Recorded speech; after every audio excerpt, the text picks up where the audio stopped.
నేను దశకంఠుణ్ణి, లంకాధిపతి రావణాసురుణ్ణి. ఓహో, నువ్వేనా రావణుడివి? మా సీతమ్మ తల్లిని తీసుకొచ్చింది నువ్వేనా?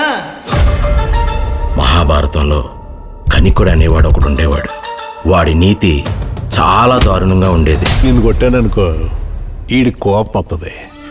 అదే ఈయనే కొట్టాననుకో నీకు ఈడికి భయం వేస్తుంది. నాకు కావాల్సింది కోపం కాదురా, భయం. ఎవడీడు? గెజిల్రాజ్ మేడం, మన డైరీ ఫార్మ్ సెంటర్లోనే ఉంటాడు. గట్టిగా మాట్లాడితే ఆడింట్లో ఓట్లే అడిగిపడం.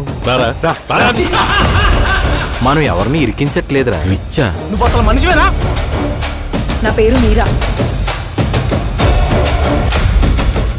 దొరికితే వదిలేస్తావా?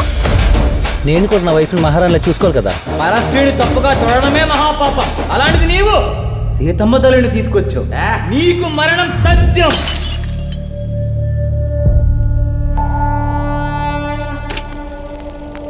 ఏంటి?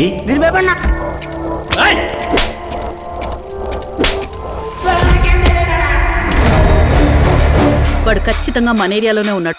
ఎవ్వడిని వదలద్దు. అనుమానం వస్తే పట్టుకొచ్చినోడ్నే మళ్ళీ మళ్ళీ పట్టుకురండి. ఏదైనా తేడా వచ్చిందనుకో, సంబంధం ఉన్నోడు సంబంధం లేనోడు అందరూ బొక్కలో పోతారు.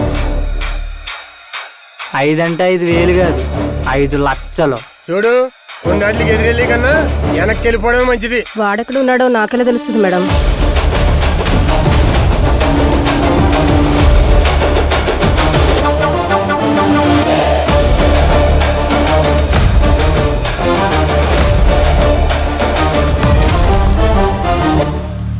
ఈ ఊళ్ళో పెద్ద పెద్దోళ్ళే నాతో మాట్లాడడానికి జరుగుతారు. పేరు కోసం పంచాయతీ పెట్ట కూర్చో.